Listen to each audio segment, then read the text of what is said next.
નમસ્કાર, સ્વાગત છે તમારું અમારી ચેનલ પર એક નવા વિડીયોમાં। મારું નામ મિતાલી છે। હું દુલ્હન બનીને રૂમમાં બેઠી હતી। બધા જ મને જોઈને મારા વખાણ કરી રહ્યા હતા। મારા હાથોની મહેંદીનો રંગ ખૂબ જ વધારે હતો। જે પણ જોતું તે કહેતું કે તારા પતિને તારા પ્રત્યે ખૂબ જ પ્રેમ હશે। હું આવી વાતો પર હસી રહી હતી। દિલમાં ફિલિંગ આવી રહી હતી।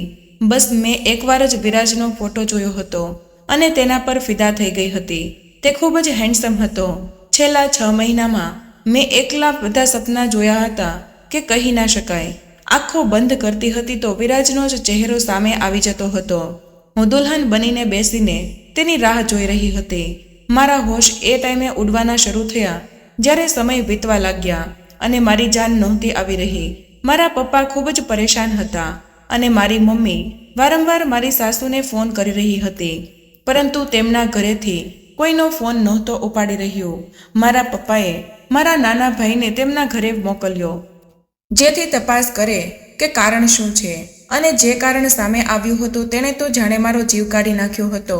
તે લોકો કહેવા લાગ્યા કે વિરાજ ના જાણે ક્યાં ભાગી ગયો છે, સવારથી જ ઘરમાં નથી અને અમે તેને શોધી શોધીને થાકી ગયા છીએ।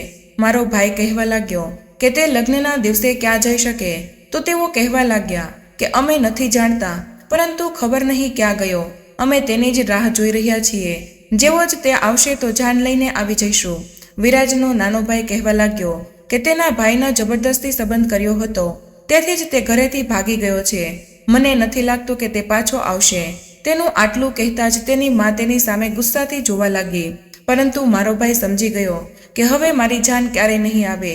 જ્યારે આ વાત તેણે હોલમાં આવીને મારા મમ્મી પપ્પા સામે જણાવી તો તે લોકો ત્યાં જ દિલ પકડીને ઢળી પડ્યા અને રડવાનું શરૂ થઈ ગયું। બધા લોકો વચ્ચે વાતો થવા લાગી। કોઈ મને મનહૂસ કહેવા લાગ્યું તો કોઈ છોકરાવાળાને ખરું ખોટું કહેવા લાગ્યા। મારા પપ્પાના હૃદયમાં ભારે દુખાવો થવા લાગ્યો। તે જોઈને હું રૂમમાંથી બહાર આવી અને પોતાના પપ્પાને પકડીને સંભાળવા લાગી અને રડવા લાગી। મારી મોટી 2 બહેનો પોતાના પતિઓ સાથે આવી હતી, પરંતુ તેમના પતિઓ મારા પપ્પાને સંભાળવાને બદલે મને જ ખરું ખોટું કહી રહ્યા હતા કે એવી છોકરીની ઇજ્જત નથી રહેતી કે જેની જાન આવે જ નહીં। મારી બહેનોને ટોણા મારવા લાગ્યા કે જાણે બધો જ વાંક મારો હોય। હું કલ્પના પણ નહોતી કરી શકતી કે આ બધા મારા પોતાના છે, જેઓ મારા વિશે ખરાબ વાતો કરી રહ્યા છે। એ જ ક્ષણે એક યુવક એ મહેમાનોની વચ્ચેથી ઊભો થયો અને કહેવા લાગ્યો કે આ છોકરી સાથે હું લગ્ન કરીશ। આટલું સાંભળતા જ આખા હોલમાં સન્નાટો છવાઈ ગયો હતો। મારા પપ્પાએ યુવાન તરફ જોયું અને જોવા જ લાગ્યા। તેનો રંગ એકદમ કાળો હતો અને હાઇટ નાની હતી। શરીર વધારે પડતું હતું। તેના ચહેરાની બનાવટ પણ ઠીકઠાક હતી।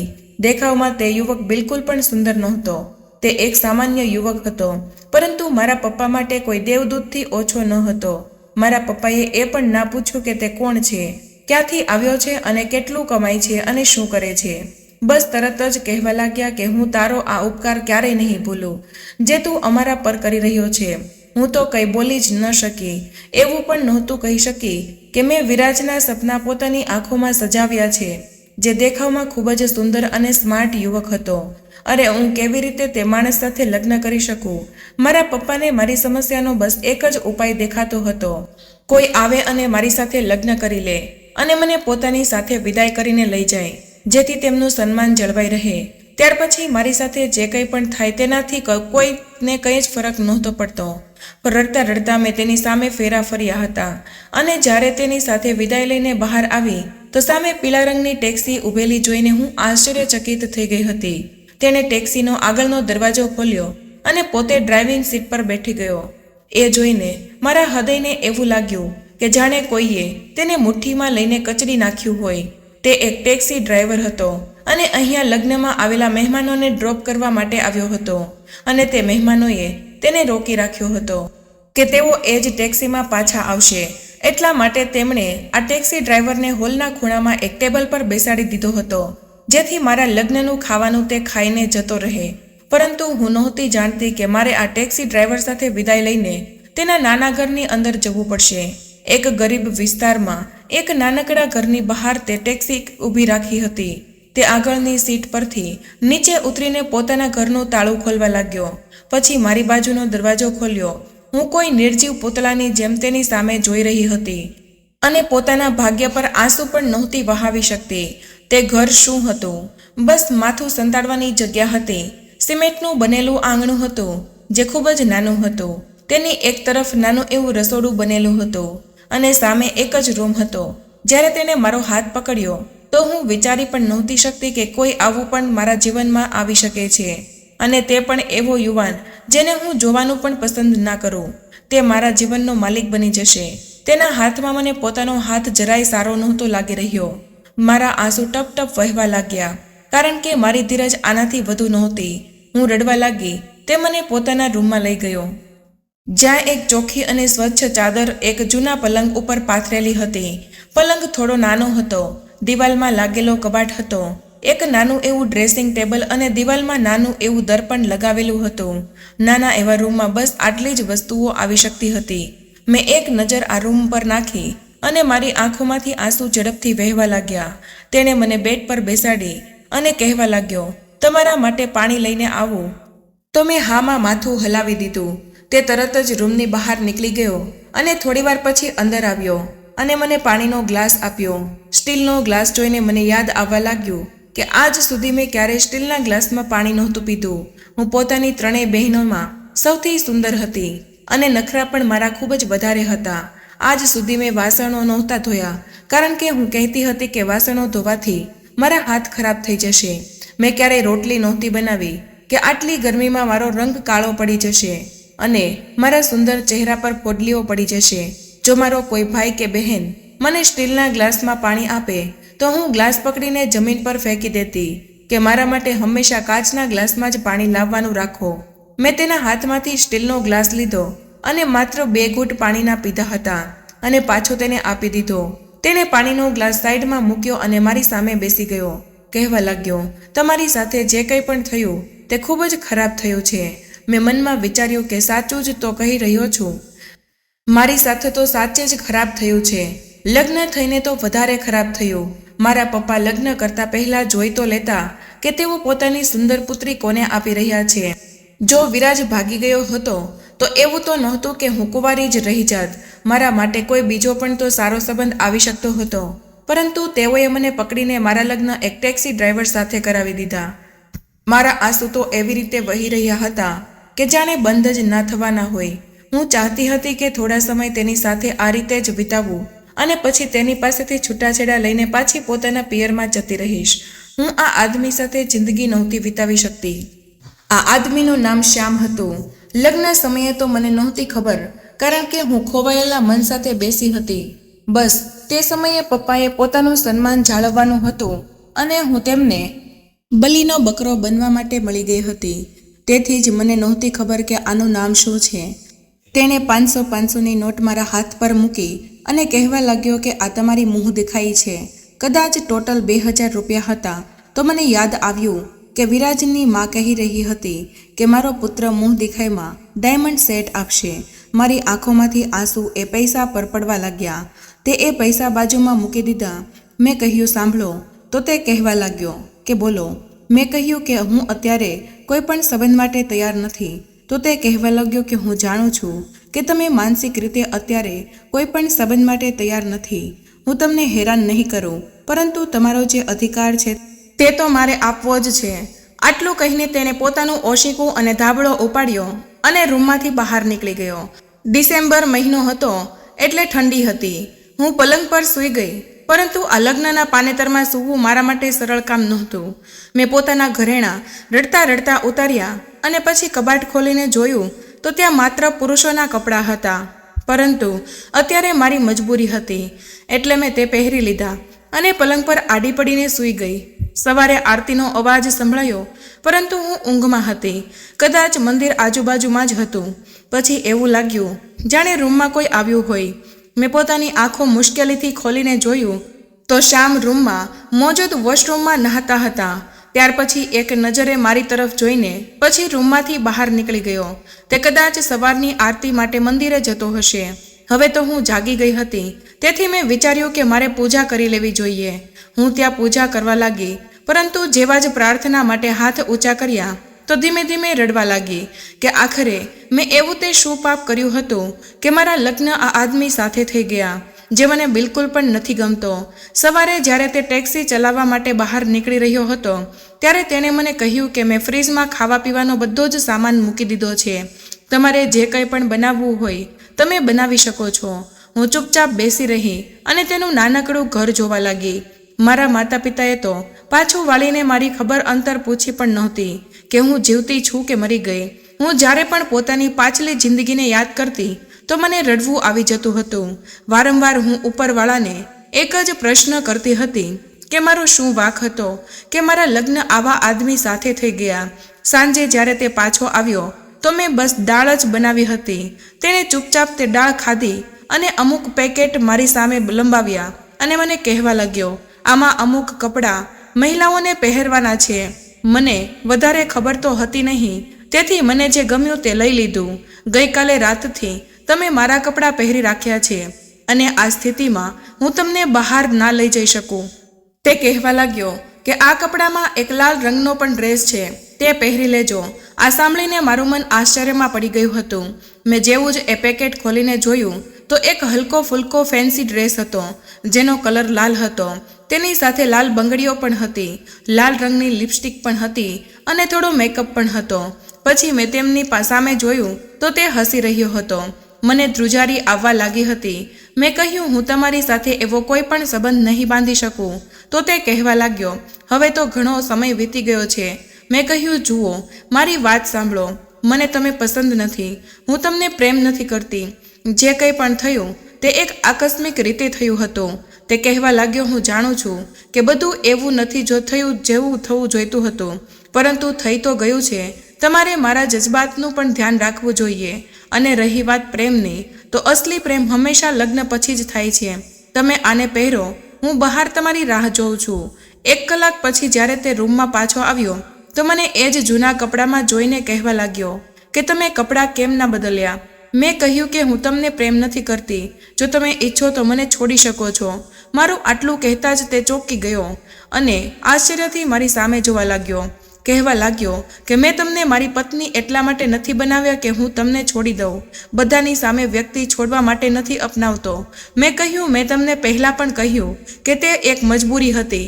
મહેરબાની કરીને આ સંબંધને તમારા માથા પર ના લેશો. મારી અને તમારી વચ્ચે કોઈ પણ સમાનતા નથી. હું સારી એવી ભણેલી ગણેલી છું. નોકરી કરીને પોતાનું ગુજરાન ચલાવી શકું છું. તે કહેવા લાગ્યો, ઠીક છે, હું તમને સમય આપું છું. કેટલો સમય જોઈએ છે તમારે? મેં કહ્યું કે મારે છૂટાછેડા જોઈએ છે. આપી શકો છો તો બહુ મોટો ઉપકાર થશે તમારો. મારી આ વાત સાંભળીને તે પાછો બહાર નીકળી ગયો. બીજે દિવસે હું આંગણામાં બેસીને ચા પી રહી હતી જ્યારે સામેથી મને કોઈનો અવાજ સંભળાયો. મેં જોયું તો એક સુંદર છોકરો સામેના ધાબા પર ઊભો રહીને મને ઈશારા કરી રહ્યો હતો કે હું ખૂબ જ સુંદર છું. જોકે વાસ્તવમાં આ હરકત ખૂબ જ ખરાબ હતી, પરંતુ તે છોકરો ખૂબ જ હેન્ડસમ હતો. પછી ઈશારામાં તેણે મારી પાસે ફોન નંબર માંગ્યો. મેં આંગળીઓના ઈશારાથી તેને ફોન નંબર આપી દીધો અને એ જ સમયે ઘરનો દરવાજો ખુલ્યો અને શ્યામ અંદર આવ્યો. તો તે છોકરો પણ પોતાના ધાબા પરથી નીચે ઉતરી ગયો. બીજી નજર શ્યામે એ ધાબા પર નાખી હતી અને મને કહેવા લાગ્યો, અહીંયા ના બેસતા, સામે ખૂબ જ રખડેલા છોકરાઓ રહે છે. કોઈ ધંધો બંધો કંઈ છે નહીં. મારી માત્ર મહોલ્લાની છોકરીઓને હેરાન કરે છે. મેં મનમાં વિચાર્યું કે જે પણ કરે મારો તો ટાઈમ પસાર થઈ જશે. કમસે કમ દેખાવમાં તો શ્યામ કરતાં અનેક ગણો સારો છે. મેં હવે રોજનું રૂટીન બનાવી લીધું હતું. જેવો જ શ્યામ બહાર જતો હું તે છોકરા સાથે ઈશારાથી વાતચીત કરવા લાગતી. એકવાર તો રાત્રે તેનો ફોન આવ્યો અને કહેવા લાગ્યો, જ્યારથી તને જોઈ છે ત્યારથી હું તારી સુંદરતાનો દીવાનો બની ગયો છું. મેં કહ્યું કે અચ્છા, તું જાણે છે કે હું કોણ છું? તો તેણે કહ્યું, હા, હું જાણું છું કે તું આ કાળા બદસુરત ડ્રાઈવરની પત્ની છે. ખબર નહીં આટલી સુંદર પત્ની તેને કેવી રીતે મળી ગઈ, પરંતુ તારી સાથે તો બહુ જ મોટો અન્યાય થયો છે. મેં કહ્યું, એ વાત તો સાચી છે, અન્યાય તો મારી સાથે થયો છે, પરંતુ હવે શું કરી શકું? તે કહેવા લાગ્યો, તારી સાથે ખૂબ જ ખરાબ થયું છે, પરંતુ કોઈ વાંધો નહીં, હું છું ને, તારી દરેક ઈચ્છા હું પૂરી કરી શકું છું. મેં કહ્યું, જો હું તારી સાથે માત્ર ફોનની હદ સુધી જ સંબંધ રાખવા માંગુ છું, તેનાથી વધારે બીજું કંઈ જ નહીં, કારણ કે હું એક શરીફ છોકરી છું. મારી વાત સાંભળીને તે હસવા લાગ્યો અને કહ્યું, ઠીક છે, આપણે ફક્ત વાતચીત સુધી જ આપણો સંબંધ સીમિત રાખીશું. મેં પણ તેને વાત માની લીધી. કારણ કે હવે મારે પણ તો પોતાનું મન લગાવવાનું હતું અને આ ડ્રાઈવર સાથે હું પોતાનું મન નહોતી લગાવી શકતી. મેં તે છોકરા સાથે ફોન પર વાતચીત કરવાની શરૂ કરી દીધી. તે મારી ખૂબ જ તારીફ કરતો હતો. કહેતો હતો કે મેં આજ સુધી તારા જેવી સુંદર છોકરી નથી જોઈ અને હું તેની તારીફ સાંભળીને ખૂબ જ ખુશ થતી હતી. મારો પતિ એમ પણ મારા રૂમમાં નહોતો સૂતો, બહાર પલંગ પર જઈને સૂઈ જતો હતો. મારે બસ તેના કપડાં ઇસ્ત્રી કરવા પડતા હતા. તેને ખાવાનું બનાવીને આપી દેતી હતી.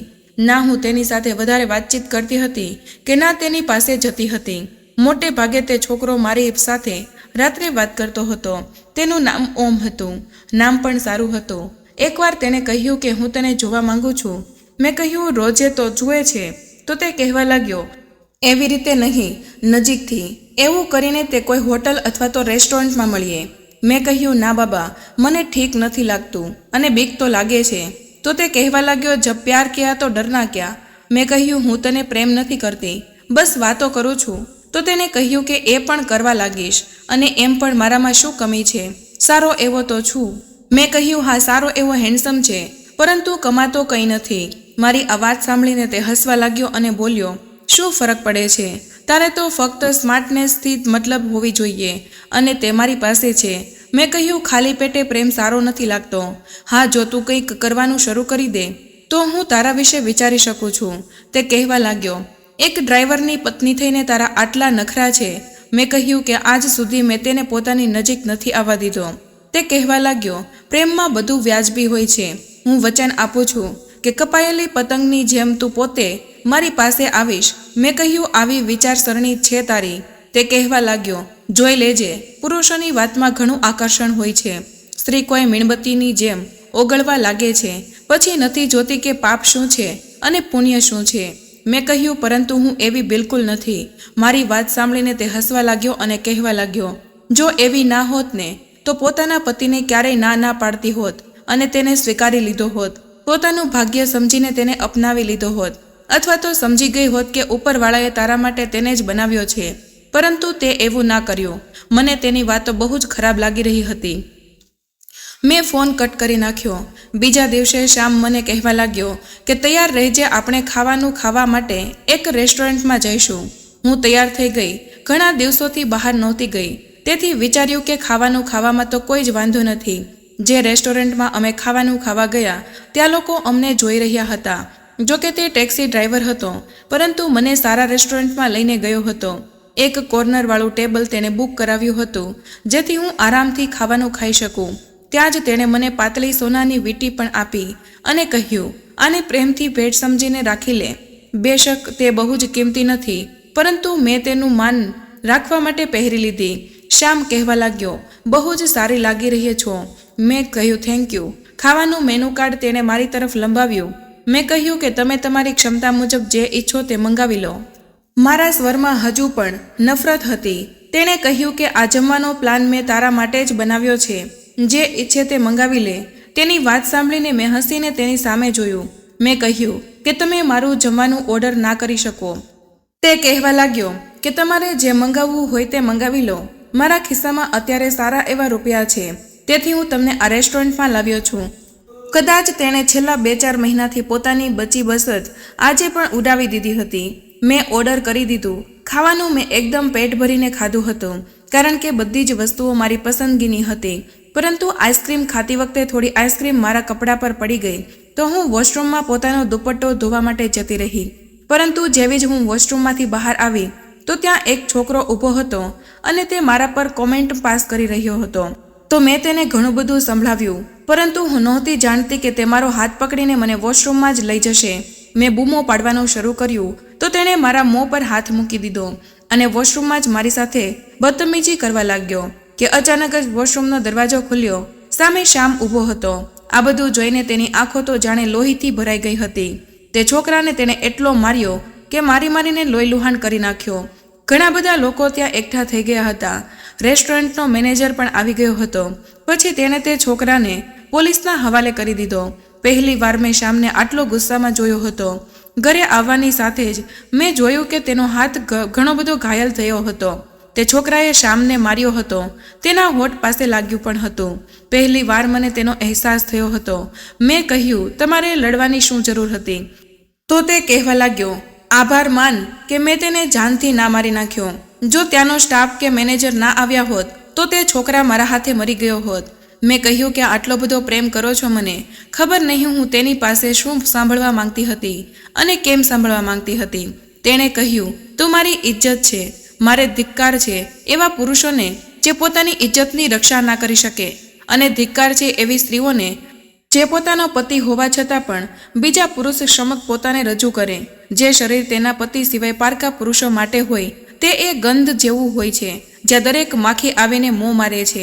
અને તું હંમેશા જોઈ શકે છે કે સડેલા ફળો પર જ માખીઓનું ઝુંડ હોય છે. સ્ત્રીઓના સૌંદર્યનું ઉદાહરણ પણ એવું છે. જો તે તેના પતિ માટે સલામત રહે તો તે કોઈ કિંમત હીરા સમાન છે, નહીં તો સડેલા ફળ સમાન છે. ત્યાર પછી તેણે કહ્યું કે તું મારા માટે ખૂબ જ કિંમતી છે, તેથી હું સહન નથી કરી શકતો કે કોઈ તારા પર ખરાબ નજર પણ નાખે. આટલું કહીને તે રૂમની બહાર નીકળી ગયો. આજે ફરી ઓમનો ફોન આવ્યો હતો, પરંતુ મારાથી વાત જ ન થઈ શકી, કારણ કે શામના શબ્દો મારા કાનમાં ગૂંજી રહ્યા હતા. હું પોતાને ખૂબ જ હલકી કક્ષાની મહેસૂસ કરવા લાગી હતી. મેં ઓમ સાથે ઝઘડો કર્યો. મેં કહ્યું કે જો તે ફરીથી મને ફોન કર્યો તો હું મારા પતિને કહી દઈશ, તે તારા પગ તોડી નાખશે. ત્યાર પછી મને ફરી ક્યારેય ઓમનો કોઈ ફોન ના આવ્યો. આજે હું સારી રીતે તૈયાર થઈ હતી. શામની પસંદગીનું ખાવાનું પણ બનાવ્યું હતું, કારણ કે હું એટલી પણ ખરાબ નહોતી કે પોતાની ઇજ્જત બરબાદ કરી નાખું. તેથી મેં વિચાર્યું કે હું હવે આમની થઈ જાઉં.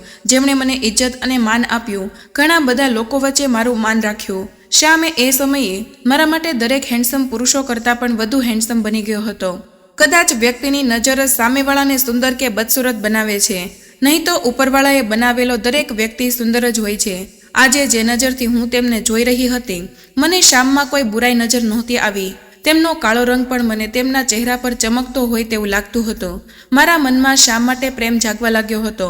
તે મારા માટે ફૂલનો ગજરો લાવ્યો હતો, જે મેં સ્માઇલ આપીને પોતાના કાંડામાં પહેર્યો હતો. તે મારી સામે આશ્ચર્યથી જોવા લાગ્યા. મેં કહ્યું, હું ખૂબ જ કિંમતી છું ને, હું ઈચ્છું છું કે તમે મને અનમોલ બનાવી દો. મારા પ્રશ્ન પર તેમણે મારો હાથ પકડી લીધો. શામના પ્રેમે મને સાવ બદલી નાખી હતી. હવે મારી વિચારસરણી સંપૂર્ણપણે બદલાઈ ગઈ હતી કે જે સુંદરતાની પાછળ હું ભાગતી હતી તે તો ફક્ત મને થોડા સમય માટે લલચાવી શકે છે, પરંતુ જે વ્યક્તિનું દિલ સુંદર હોય તે આખી જિંદગી સાથ નિભાવે છે, પ્રેમ અને સન્માન પણ ખૂબ જ કરે છે. હવે હું ખૂબ જ ખુશ રહેવા લાગી હતી. હું પોતાને ભાગ્યશાળી માનું છું કે મને શામ જેવો પતિ મળ્યો. મેં પોતાના પપ્પાને પણ માફ કરી દીધા હતા, કારણ કે તેમના જ ફેસલાના કારણે આજે મને શામ જેવો પ્રેમ કરવાવાળો પતિ મળ્યો છે. મારા પિયરવાળા પણ મને ક્યારેક ક્યારેક મળવા આવે છે, અને હું પણ ક્યારેક ક્યારેક જઉં છું. મારું જીવન સુંદર માર્ગ પર આગળ વધવા લાગ્યું છે. તો મિત્રો, આ કહાની તમને કેવી લાગી તે કમેન્ટ કરીને જરૂર જણાવજો. પસંદ આવી હોય તો તમારા મિત્રો સાથે શેર જરૂર કરજો. ચેનલ પર પહેલીવાર આવ્યા હોય તો ચેનલને સબસ્ક્રાઇબ કરવાનું ભૂલશો નહીં. મળીએ એક નવા વિડીયો સાથે. ત્યાં સુધી સ્વસ્થ રહો, મસ્ત રહો, સુરક્ષિત રહો. ધન્યવાદ.